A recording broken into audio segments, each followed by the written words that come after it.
Good morning students. तो आज हम पढ़ रहे हैं difference between dicot stem and monocot stem. तो मोनोकोट स्टेम के रूप में मैंने क्या लिख रखा है, मेज का स्टेम यानी मक्का का स्टेम, और डाइकोट स्टेम के रूप में मैंने हेलियांथस एनुअस यानी सूरजमुखी सनफ्लावर का स्टेम ले रखा है। तो देख रहे हैं आप, सबसे पहले मोनोकोट स्टेम की बात करें। मोनोकोट स्टेम की बात की जाए तो सबसे पहले होती है एपिडर्मिस, जो कि एक लेयर से मिलकर बनी होती है एपिडर्मिस, और इसके ऊपर क्यूटिकल पाई जाती है। एपिडर्मिस का काम होता है प्रोटेक्शन करना, लेकिन मोनोकोट स्टेम में ना तो एपिडर्मिस पर क्या पाया जाता है, एपिडर्मल हेयर, और ना ही स्टोमेटा। लेकिन इधर देखें आप, डाइकोट स्टेम में जो एपिडर्मिस पाई जाती है उसमें क्या होता है, स्टोमेटा पाए जाते हैं। क्या होते हैं, स्टोमेटा उपस्थित होते हैं, जो कि वायु आदान प्रदान का कार्य करते हैं, ट्रांसपीरेशन का भी कार्य करते हैं। ठीक है, और यहाँ पर एपिडर्मिस पर क्या पाए जाते हैं, एपिडर्मल हेयर, मल्टी सेलुलर होते हैं एपिडर्मल हेयर, और प्रोटेक्शन का ही कार्य करते हैं। ठीक है, तो मेन डिफरेंस हो गया दोनों के एपिडर्मिस में क्या, कि इसकी एपिडर्मिस पर एपिडर्मल हेयर नहीं है और ना ही स्टोमेटा, लेकिन उस डाइकोट स्टेम की एपिडर्मिस पर क्या है, एपिडर्मल हेयर भी है और स्टोमेटा भी। सेकंड नंबर की बात की जाए, एपिडर्मिस के ठीक नीचे क्या पाई जाती है, हाइपोडर्मिस, और हाइपोडर्मिस का काम भी क्या होता है, प्रोटेक्शन का। आप यहाँ देख रहे हैं मैंने थिक वॉल बनाई है, इसका मतलब है कि ये हाइपोडर्मिस किसकी बनी हुई है, स्क्लेरेंकाइमा की। किसकी बनी हुई है, स्क्लेरेंकाइमा की, स्क्लेरेंकाइमा। लेकिन आप उधर देख रहे हैं वहां पर भी हाइपोडर्मिस है, लेकिन वो हाइपोडर्मिस किसकी बनी हुई है, कोलेनकाइमा की। तो यहाँ पर हाइपोडर्मिस किसकी बनी हुई है, कोलेनकाइमा। तो दूसरा डिफरेंस क्या हो गया डाइकोट स्टेम और मोनोकोट स्टेम में, कि मोनोकोट स्टेम की जो हाइपोडर्मिस होती है स्क्लेरेंकाइमा की बनी होती है, जबकि डाइकोट स्टेम की किसकी बनी होती है, कोलेनकाइमा की, और दोनों का काम क्या होता है, प्रोटेक्शन करना। अब हम बात करते हैं मोनोकोट स्टेम में। हाइपोडर्मिस के तुरंत बाद क्या पाया जाता है, ग्राउंड टिश्यू, जो कि बहुत बड़ा क्या है, रीजन है ग्राउंड टिश्यू। और ग्राउंड टिश्यू के अंदर अनेक वैस्कुलर बंडल बिखरी हुई अवस्था में पाए जाते हैं। ठीक है, ग्राउंड टिश्यू पैरेन्काइमा का है, इंटरसेलुलर स्पेस दिख रहा है आपको, ये इंटरसेलुलर स्पेस पाया जा रहा है। ठीक है, लेकिन ये क्या है, बहुत बड़ा रीजन है, बहुत बड़ा क्षेत्र है। जबकि इधर आए कि यहाँ पर डाइकोट स्टेम में कोलेनकाइमा के ठीक बाद क्या पाया जाएगा, कॉर्टेक्स रीजन, जो कि क्या है, छोटा है। ये भी पैरेन्काइमा का बना हुआ है, लेकिन ये छोटा है, और इसमें भी इंटरसेलुलर स्पेस है। और इसमें ये दिख रही है आपको ग्रीन कलर की, ये मैंने क्या बनाई है, म्यूसिलेज कैनाल। तो भाई डाइकोट स्टेम में जो कॉर्टेक्स रीजन होता है वो छोटा होता है, कॉर्टेक्स रीजन होता है, उसमें म्यूसिलेज कैनाल होती है। जबकि यहाँ पर ग्राउंड में टिश्यू होता है, और ग्राउंड टिश्यू उसे कहा जाता है जिसमें वैस्कुलर बंडल क्या होते हैं, बिखरी हुई अवस्था में पाए जाएंगे, उसे ग्राउंड टिश्यू कहा जाएगा। जबकि कॉर्टेक्स में क्या होता है, स्टील रीजन और कॉर्टेक्स रीजन सेपरेट होता है, तो तब क्या कहलाएगा, वो रीजन कॉर्टेक्स कहलाएगा। ठीक है, इसके बाद हम बात करेंगे बच्चों, यहाँ पर आप देख रहे हैं ये ग्रीन कलर की, तो डाइकोट स्टेम में क्या होता है, यहाँ पर एंडोडर्मिस होती है। क्या होती है, एंडोडर्मिस। कॉर्टेक्स की जो लास्ट लेयर होती है ना, वो क्या कहलाती है, एंडोडर्मिस। और यहाँ पर आप देख रहे हैं कि एंडोडर्मिस का कोई सीन नहीं है, यहाँ पर एंडोडर्मिस नहीं है। क्लियर होगी बात। इसके बाद आप देख रहे हैं रेड कलर में मैंने बनाई, स्टील रीजन के चारों ओर पाई जाती है, जिसे क्या कहते हैं, पेरिसाइकिल। यहाँ पर स्क्लेरेंकाइमा की बनी हुई है पेरिसाइकिल, इसलिए मुझे थिक वॉल में के रूप में बनानी पड़ी। तो यानी डाइकोट स्टेम में क्या होता है, स्टील रीजन के चारों ओर पेरिसाइकिल पाई जाती है, जो कि यहाँ पर नहीं है। किसमें, मोनोकोट स्टेम में। डाइकोट स्टेम में एंडोडर्मिस है, जो कि मोनोकोट स्टेम में नहीं है।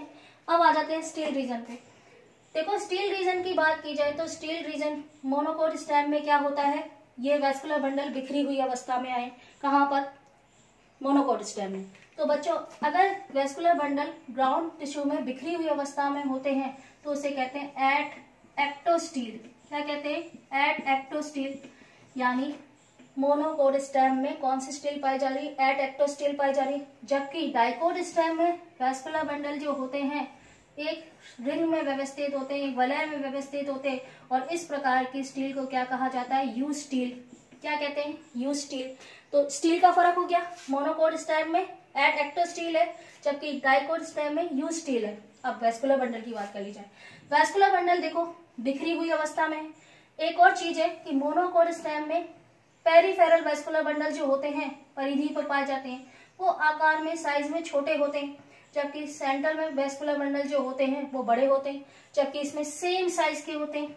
दूसरी बात कि vascular number of vascular bundle किसमें ज्यादा होंगे? मोनोकोट स्टेम में, आप देख ही रहे, जबकि डाइकोट स्टेम में वेस्कुलर बंडल क्या होते हैं? कम संख्या में पाए जाते हैं।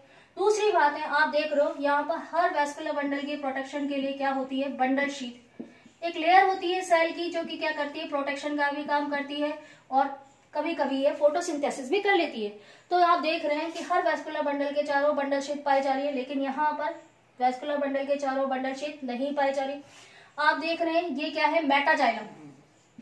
क्या है? मेटाजाइलम। हर वेस्कुलर बंडल में आपको ऊपर की तरफ मेटाजाइलम दिखेगा, और यहाँ पर ये जो दिख रही है आपको जगह, ये क्या है? Protoxylem cavity. क्या है? Protoxylem cavity. तो भाई मोनोकोट स्टेम में प्रोटोजाइलम कैविटी पाई जाती है, जैसे कि मेज में, मक्का में, ठीक है, जबकि डाइकोट स्टेम में इस तरह की कोई प्रोटोजाइलम कैविटी नहीं होती। ठीक है, अब हम बात करेंगे vascular number of vascular bundle किसमें है? मोनोकोट स्टेम में ज्यादा होते हैं, डाइकोट स्टेम में कम होते हैं। मोनोकोट स्टेम में बंडल शीट होती है वेस्कुलर बंडल के चारों ओर, डाइकोट स्टेम में नहीं होती। नेक्स्ट पॉइंट की बात की जाए, शेप।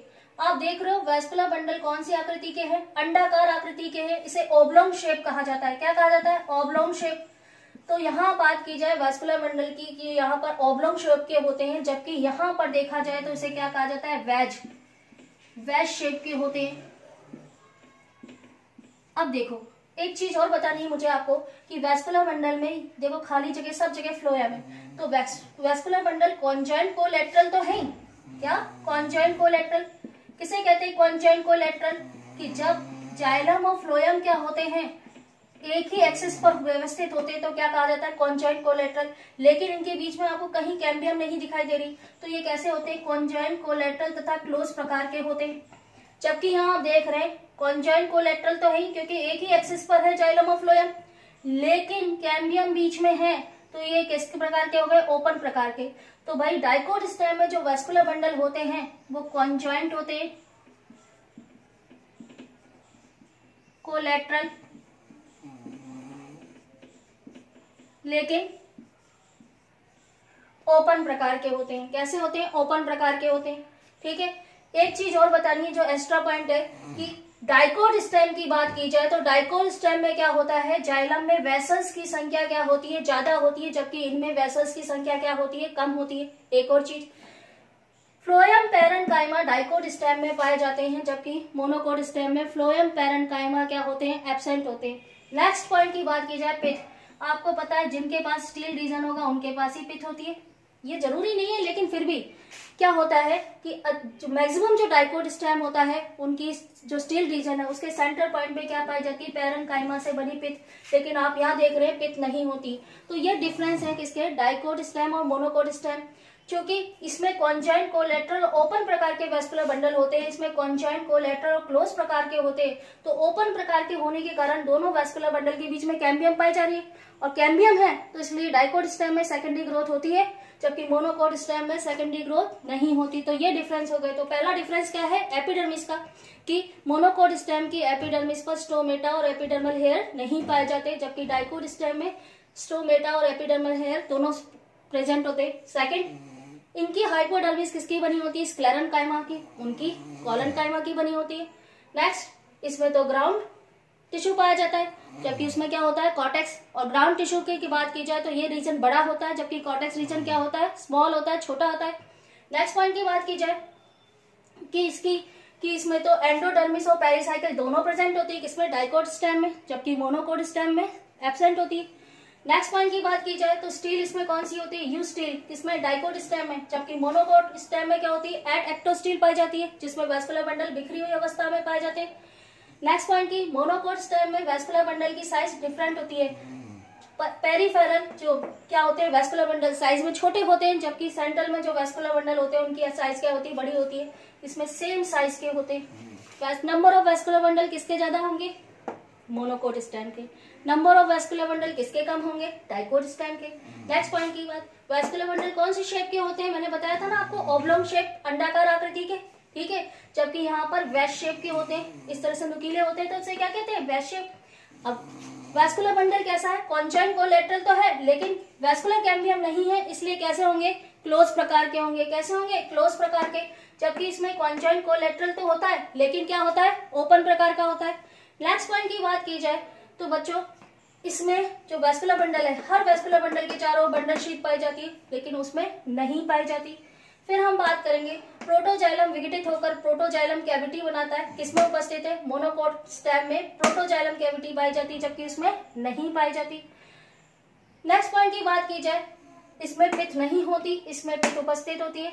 ठीक है, सेकेंडरी ग्रोथ किसमें पाई जाएगी, मोनोकोट स्टेम में नहीं पाई जाएगी, डाइकोट स्टेम में उपस्थित होगी। नेक्स्ट पॉइंट की बात की जाए बच्चों, एक और डिफरेंस है, क्या बोला था मैंने कि जाइलम की वेसल्स किसमें ज्यादा होती है, डाइकोट स्टेम्स में, मोनोस्टेम्स में, मोनोकोट स्टेम में नहीं, कम पाई जाती है। इसी तरह से फ्लोएम पैरेन्काइमा प्रेजेंट होती है डाइकोट स्टेम में, मोनोकोट स्टेम में एब्सेंट होती है। तो ये डिफरेंस है आपके डाइकोट स्टेम और मोनोकोट स्टेम के।